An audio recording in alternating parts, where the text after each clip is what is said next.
Allahu Allahu Allahu Allah Allahu Allahu Allahu Allah. Bismillahirrahmanirrahim. Assalamualaikum warahmatullahi wabarakatuh. Alhamdulillah. Nasta'inuhu wa nastaghfiruh wa na'udzu billahi min syururi anfusina wa sayyiati a'malina. Man yahdihillahu fala mudilla lahu wa may yudlil fala hadiya lahu. Asyhadu an la ilaha illallah wahdahu la syarika lahu wa asyhadu anna Muhammadan abduhu wa rasuluh. Allahumma sholli ala Muhammad wa ala ali Muhammad. Ya ayyuhan nas ittaqullaha mastata'tum wasma'u wa ati'u la'allakum turhamun.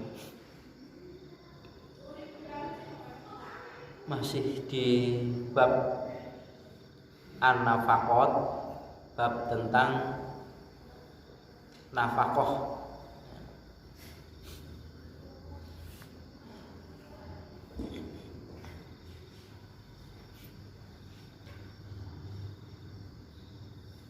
Terakhir hadis 992.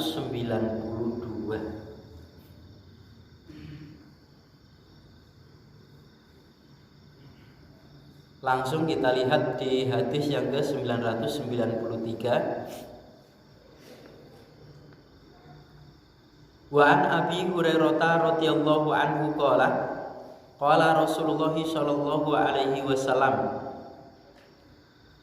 Dan dari Abi Hurairah radhiyallahu anhu berkata, bersabda Rasulullah sallallahu alaihi wasallam, lil mamluki, untuk budak-budakmu itu ta'amuhu,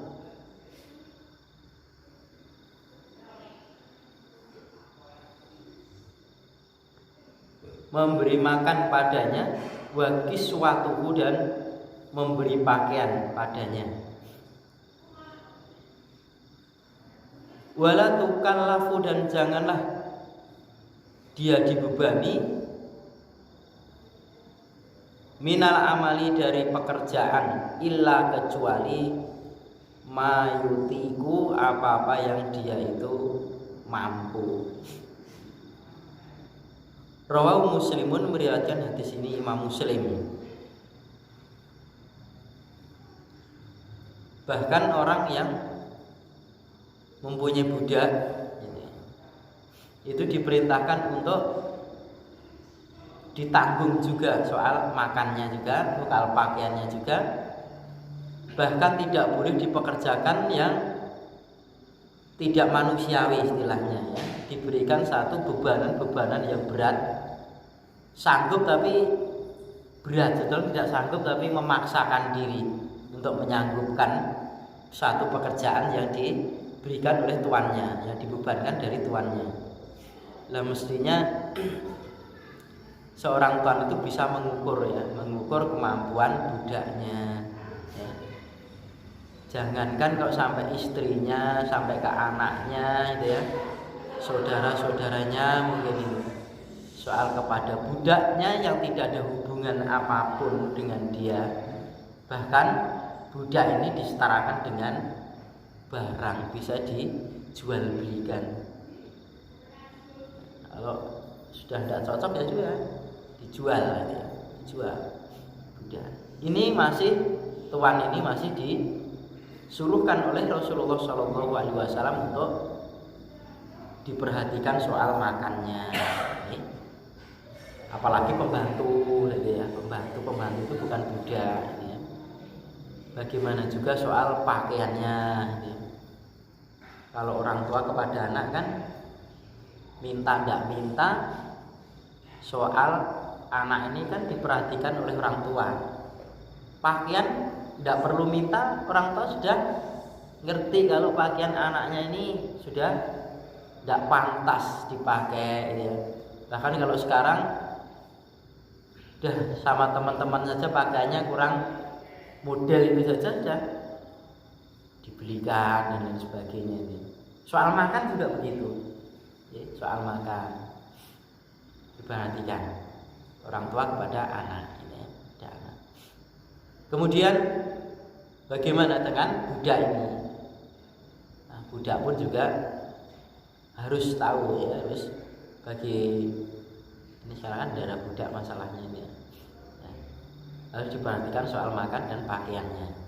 Soal pekerjaan juga sebegitu pula, jangan sampai membebani ya, sesuatu yang tidak mampu atau memperberat. Sekiranya itu berat buat dirinya, diperingan saja.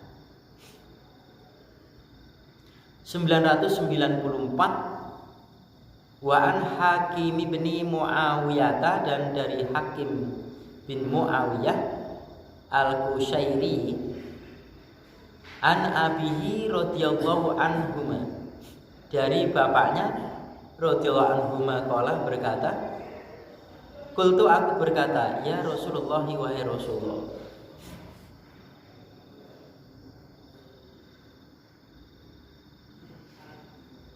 mahaku apa haknya zaujati, istri-istri ahadina salah satu dari kami itu, alaihi atasnya suami. Qala Nabi bersabda, antutaimaha, bahwasanya engkau seorang suami ya memberi makan padanya, pada istri, idza ta'imta, apabila engkau itu juga makan, wa taksuwaha, dan engkau juga memberikan pakaian kepada istri, idza iktasaita, apabila engkau itu juga berpakaian. Al-haditsu, al-hadits, hadisnya panjang ya. Wa taqaddama, dan telah lewat itu, telah di depan, fi isrotin nisa'i, pada bab isrotin nisa. Isra itu adalah bergaul ya, bergaul dengan para wanita, yang dimaksud adalah dengan istri. Berarti sudah lewat di sana, ada di depan sana, di bab isrotin nisa. Jadi Rasulullah, apa haknya bagi kita, bini bahasa yang enak ya, apa haknya seorang suami kepada istri salah satu daripada kami gitu. Jadi punya hak apa kepada istri salah satu dari kami ini atas suami. Jadi suami itu punya hak apa ya terhadap istri-istri itu. Dia Nabi menjawab, ya kamu memberi makan apabila kamu itu makan, kamu memberi pakaian apabila engkau itu juga berpakaian. Ini artinya ibda binafsik. Jadi ini memulai dengan dirinya. Ada kamu makan, istrimu harus makan juga, jangan makan sendirian. Kecuali kalau tidak menemukan atau tidak mendapatkan makanan, kamu lapar, istrimu lapar. Jangan kamu kenyang, istrimu lapar. Atau makan di rumah, makanya tidak selera, kemudian si suami ini keluar sendirian, kemudian warung, ini istrinya tidak dibawakan. Itu namanya ya kurang baik gitu ya, kurang baik. Ya baik, karena sesuatunya itu berbeda dengan apa yang diberikan kepada si istri. Jadi mencari kepuasan kesendiriannya. Ya. Halal enggak? Halal, sebetulnya halal. Cuman secara tanggung jawab ya kurang baik, itu tadi kurang baik.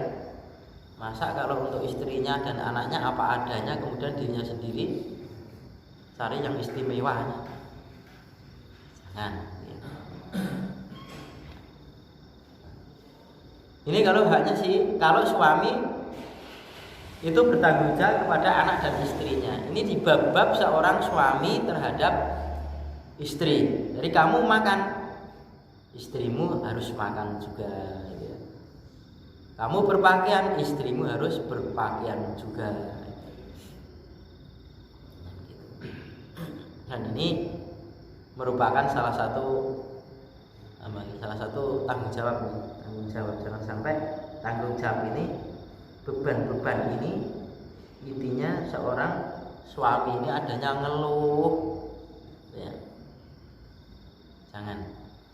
Walaupun seorang istri juga tidak boleh menuntut di luar kemampuan suaminya. Suami saya itu kerja apa toh?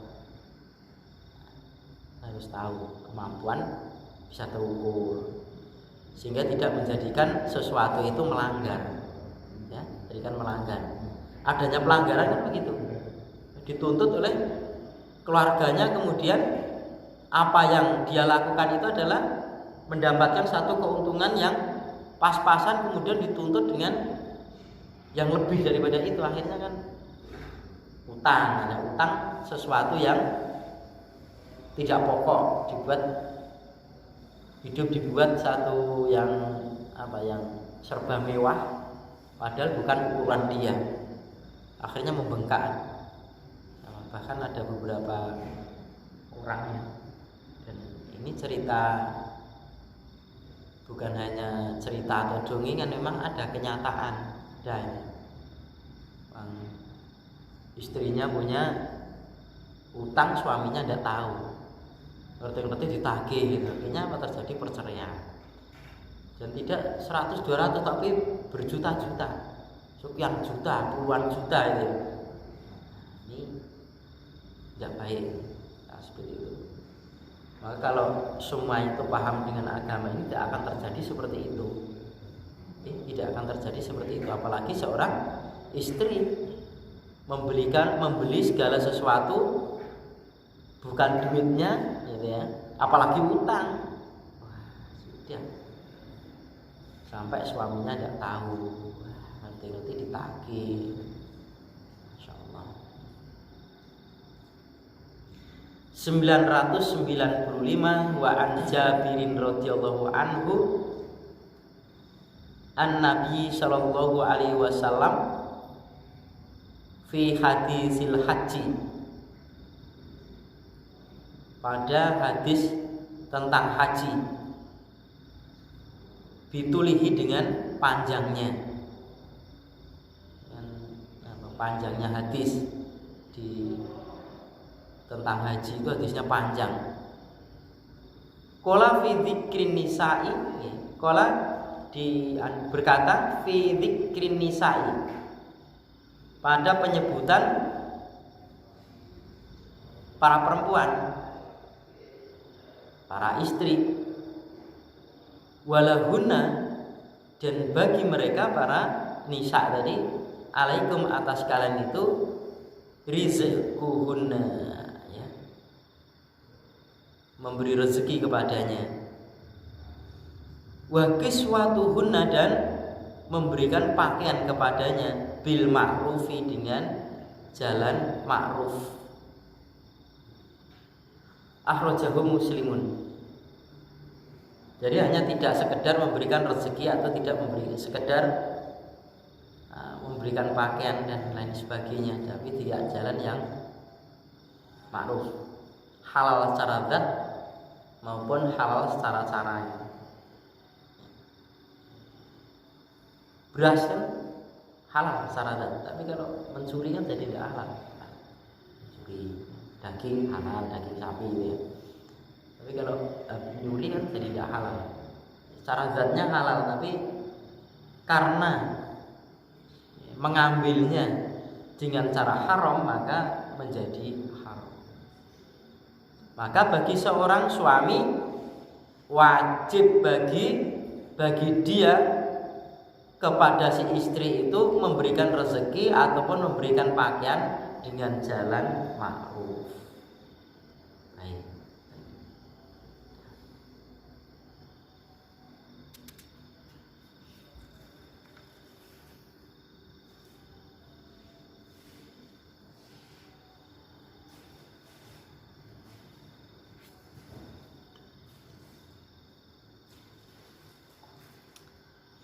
Wa an Abdillah bin Amrin radhiyallahu anhuma qala Rasulullah sallallahu alaihi wasallam kafa bil mar'i itsman ayyudayya man yaqutu.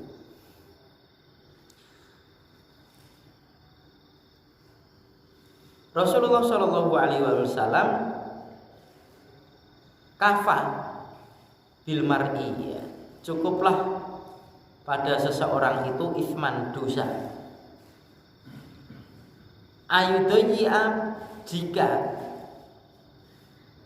seseorang tadi menyia-nyiakan man, orang yang yakutu, yang dia tanggung. Rawu Nasa'i, berarti di sini Nasa'i bahwa indal muslimin bilafti, dengan lafaz an yahbisa, jika dia menahan aman dari orang yang yamliku, dia memiliki utahu, tanggungannya.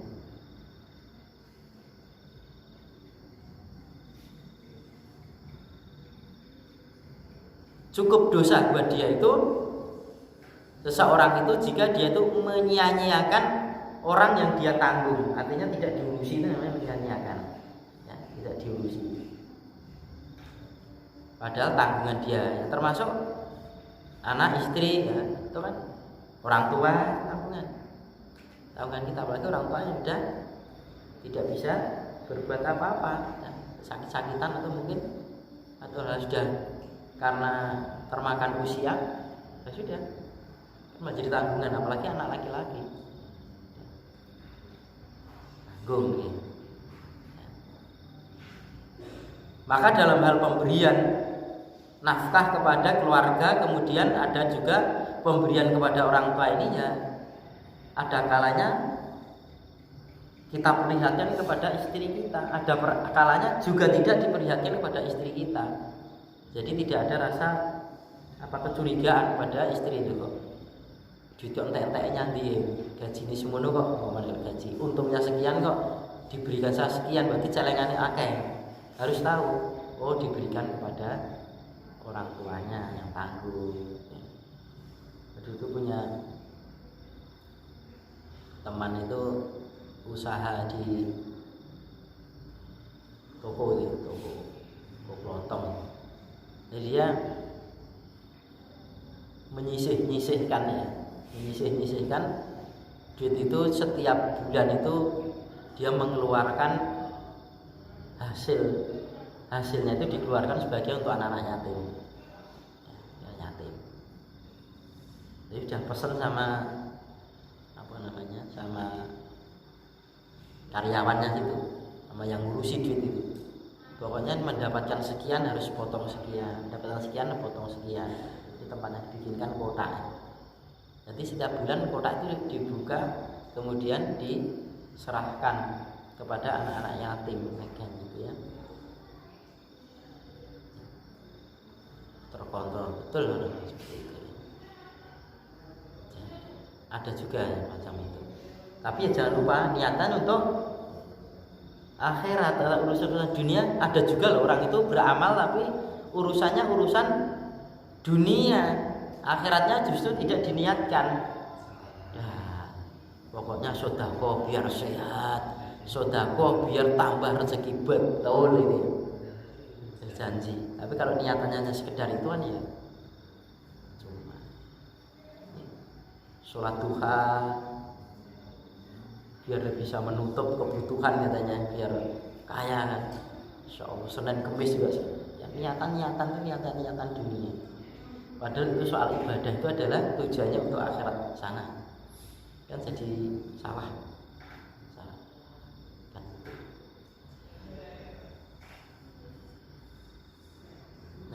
kembali ke sini. Jadi orang disebutkan kafabil mar'i itsman ayyudayyi aman yaqutu. Cukup buat seseorang itu dikatakan dosa manakala dia itu menyia-nyiakan orang yang ya tangguh. Makanya dulu sih pengurus termasuk pemimpin punya rakyat itu sudah tidak akan mendapatkan baunya jannah seorang pemimpin yang mendolimi satu rakyat saja. Didolimi itu akan berat.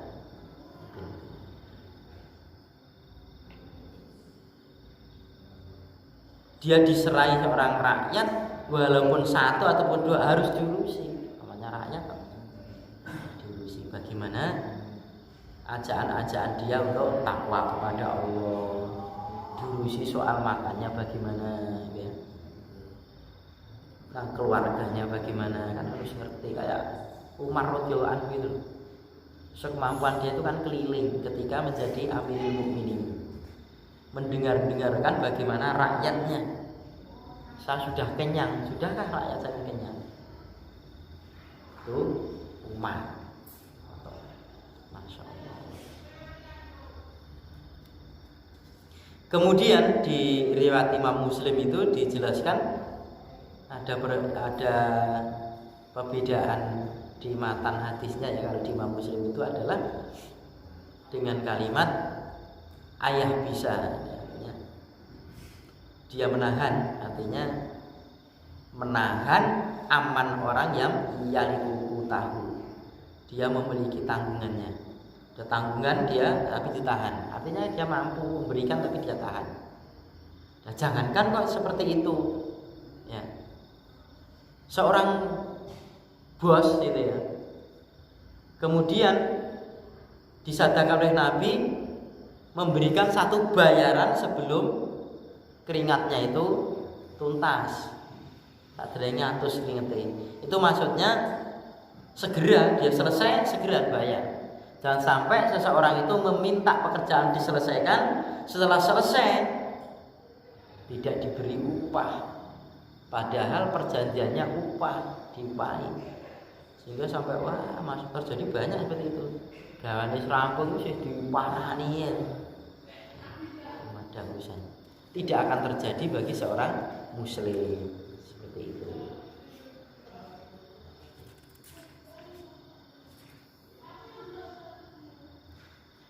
Wa Jabirin radhiyallahu anhu yarfa'u.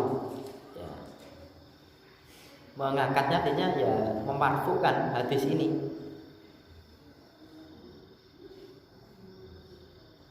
Fil hamili pada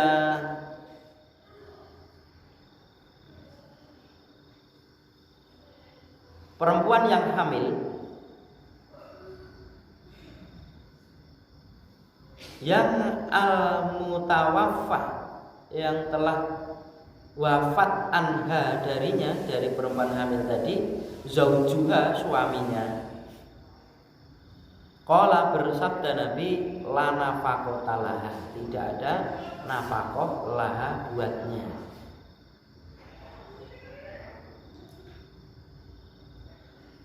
Akhrajahu melarangkan hadis ini al-Baihaqi wa rijaluhu thiqatun.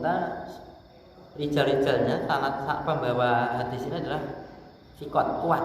Lakin akan tetapi qala al-mahfuz, qala berkata al-mahfudu waqfu. Mahfudnya terjaga kemauqufannya.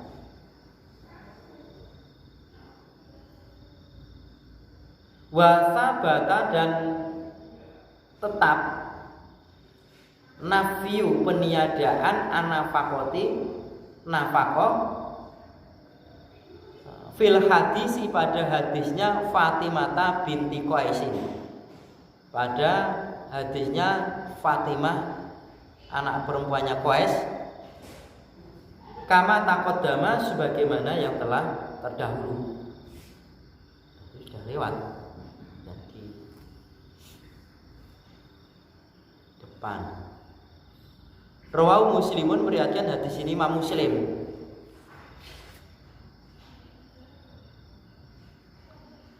hadis ini ternyata menjadikan satu perbedaan di kalangan ulama, sebagaimana juga perbedaan di kalangan ulama hadis tentang kekuatan hadis ini. Walaupun rata-rata mereka menganggap hadis ini sah juga dipakai sebagai dalil, rata-rata. Perempuan yang hamil kemudian suaminya meninggal, tidak ada nafkah, itu artinya boleh dia itu meninggalkan rumah dari suaminya, tidak ada tanggungan dari saudara-saudara suaminya, kemudian dia pulang kepada keluarganya. Boleh. Sebagian pendapat menunggu sampai waktu penungguannya selesai, masa iddahnya selesai, 4 bulan 10 hari tinggal mati itu. Kalau itu ada pilihan. Kalau seandainya dia itu menempati rumah daripada suaminya. Sebab seorang perempuan begitu dinikah oleh seorang laki-laki menjadi suami istri, itu pertama kali yang dia turuti itu adalah, yang dia taati adalah suaminya. Diajak kemanapun kalau dalam satu kebaikan, ya mestinya ikut. Anu kudu melu sing wedok. Nah, istilah wong Jawa bangkoni, ya kalau mau tidak apa-apa. Apa-apa malah kebenaran itu omah. Itu omah, itu bojo, malah itu kendaraan. Kan istilah wong Jawa penak ya. Nikah langsung ke omah. Kadang-kadang kan orang tuanya malah ngalah. Gawe dhewe wis ngono. Nah, kalau bojomu le